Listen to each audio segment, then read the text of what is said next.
Ricordati di seguire il mio canale e attivare la campanella per poter continuare a viaggiare insieme a me. A te cambia poco, ma per me è indispensabile.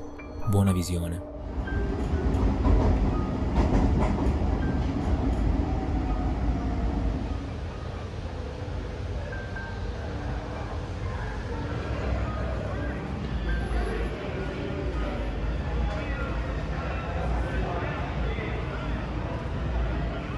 See, that's what I'm saying. That is what I'm saying. Bro, how you keep texting me with the fly shit?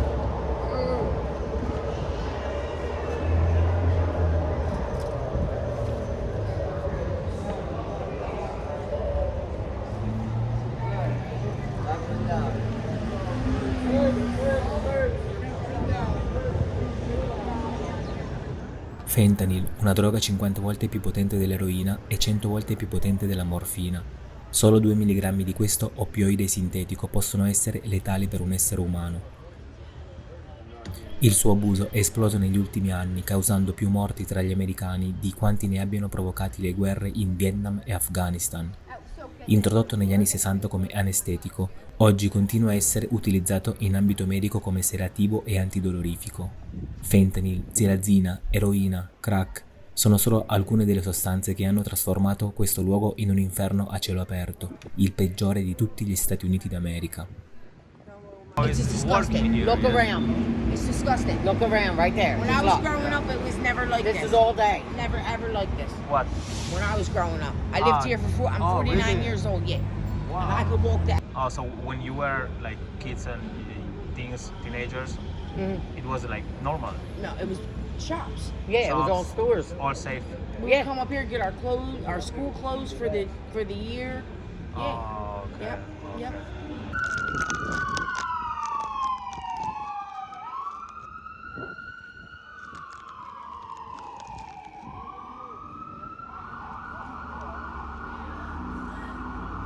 Ansia, vomito, lacrimazione, brividi, tachicardia e convulsioni. Questi sono solo alcuni dei sintomi di una crisi d'astinenza. Sono le sensazioni devastanti che si manifestano quando si interrompe bruscamente l'assunzione di sostanze che all'inizio offrivano una sensazione di estasi. Le persone che vedete qui non cercano più lo sballo, sono intrappolate in una lotta disperata per non sentire il dolore insopportabile dell'astinenza. Sto facendo un giro, è una cosa spaventosa e terribile. Io non ho mai visto questo, neanche ad Atene.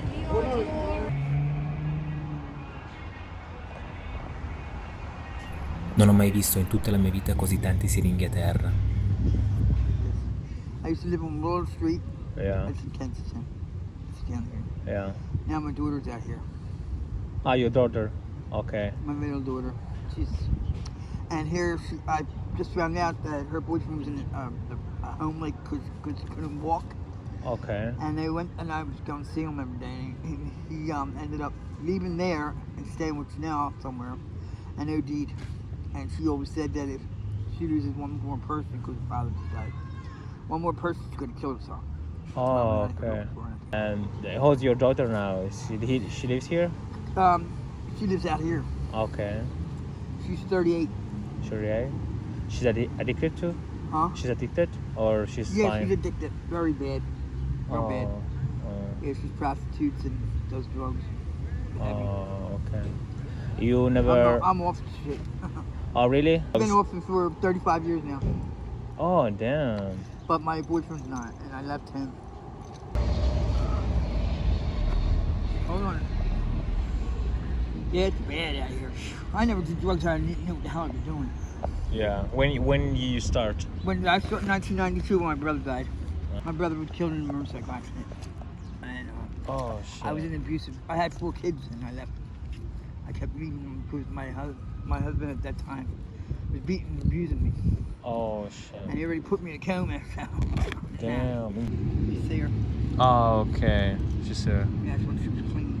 Hmm. And she come home for a I'm little so bit. sorry. She leave. Yeah. So sorry. And I hate it because I've been on that track. I prostituted. I did drugs. Nothing like this shit. I did drugs and everything. She's like my karma. Oh, your karma. You know? Because she's doing the same thing I did.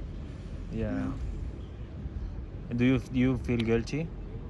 I did for years, but my youngest daughter, she She's okay. she's 35 and she used to drink.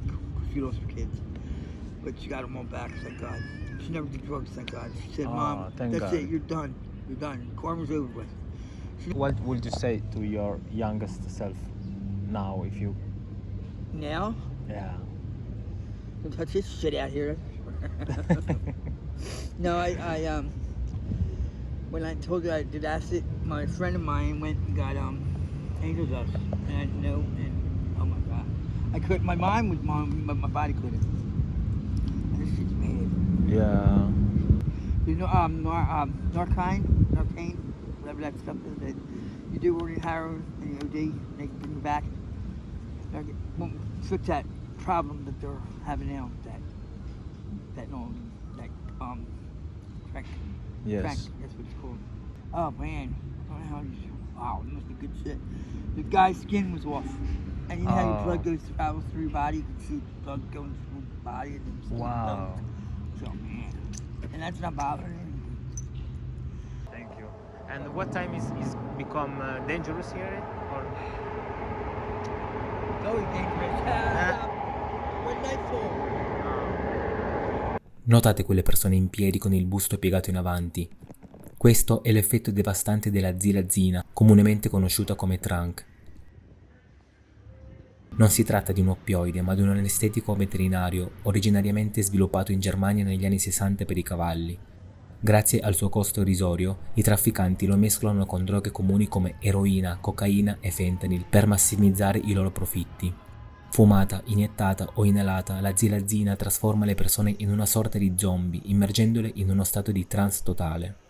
La zilazina ha un'alta probabilità di causare la morte e può provocare fascite necrotizzante, un'infezione devastante della pelle che, se non trattata tempestivamente, può portare all'amputazione degli arti. Per chi sviluppa una dipendenza da questa sostanza, neppure le dolorose ferite purulente diventano un motivo sufficiente per abbandonarla. Nel 2023 il presidente Biden ha fatto una dichiarazione storica, designando per la prima volta la combinazione letale tra fentanyl e zilazina come un pericolo emergente per gli Stati Uniti.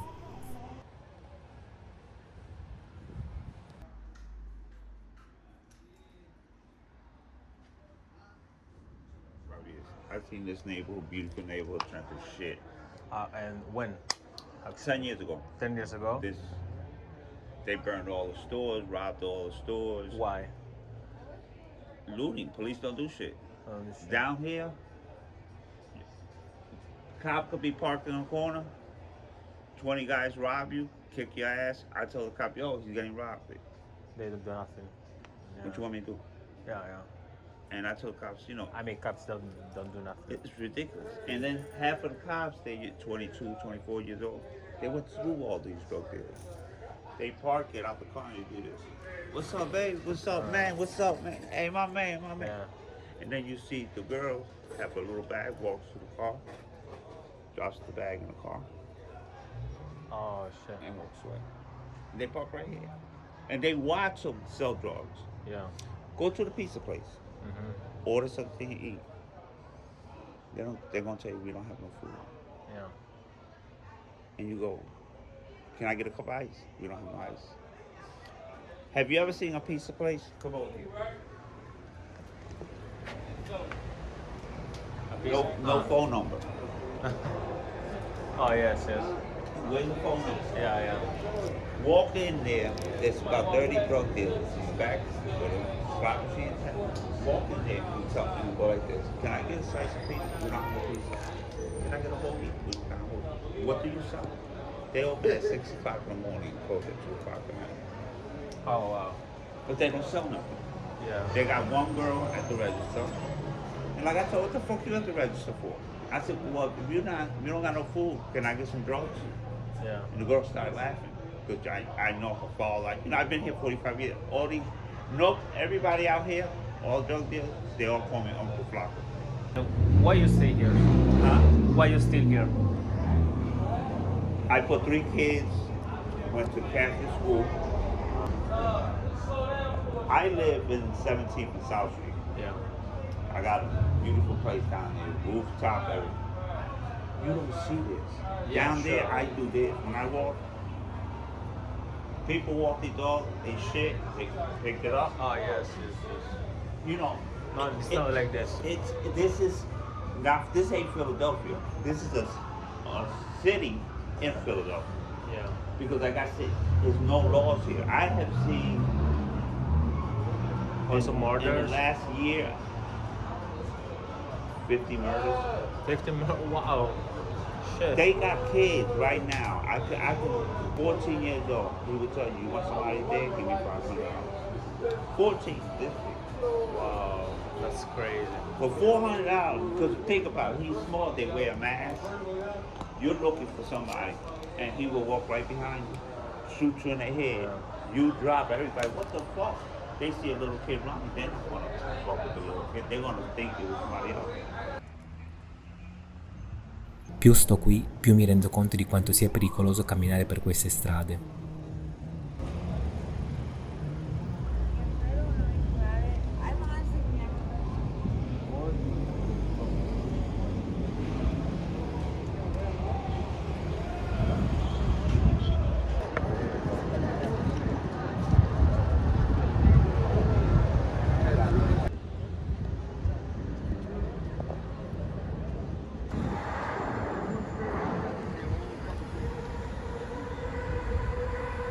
My name Josh, first name Josh, last name Santiago, and I travel the country and I provide free haircuts for the homeless. That's what I do.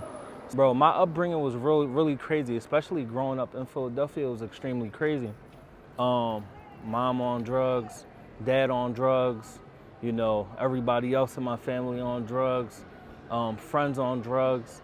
So it just always told me not to do it, you know? So I smoked weed one time in my life, never smoked after that. I drunk one time in my life, never drunk after that.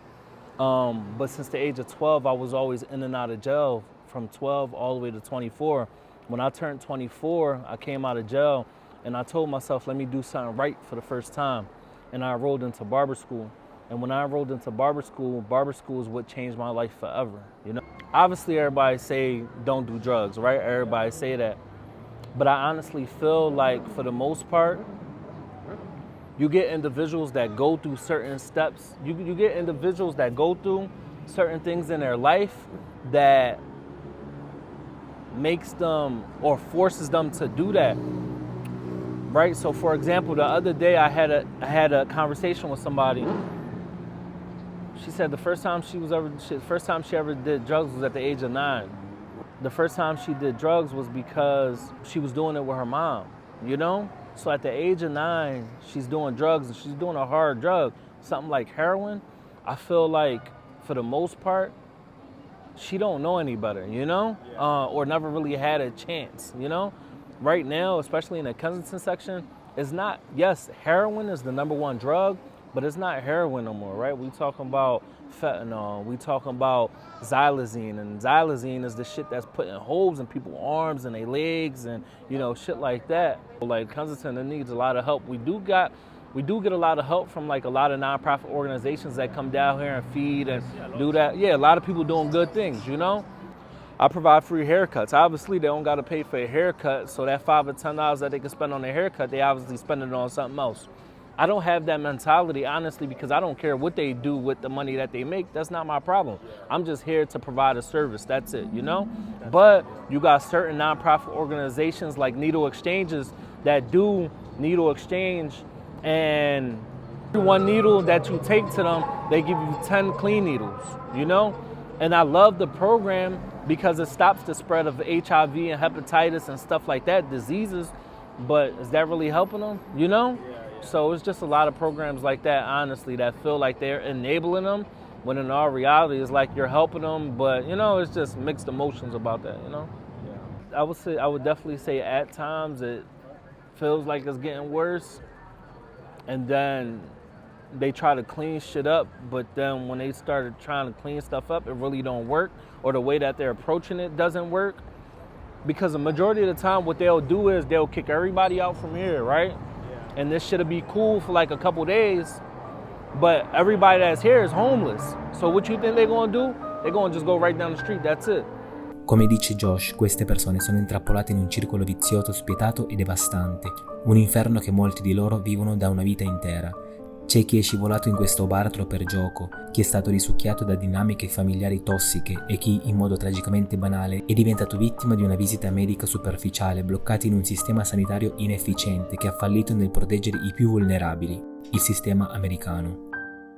Queste persone non provano più interesse per nulla, hanno perso di vista tutto ciò che noi consideriamo scontato, quelle scintille che danno senso alla vita, dagli stimoli spirituali ai desideri più carnali, fino alle curiosità che mantengono viva la mente. Sotto l'effetto di queste droghe, ogni emozione, ogni sogno viene inghiottito e cancellato, lasciando solo un vuoto incolmabile. Vi esorto, coloro che hanno guardato questo video, a non provare neanche per gioco una di queste sostanze. Il costo è troppo alto e il prezzo lo avete appena visto.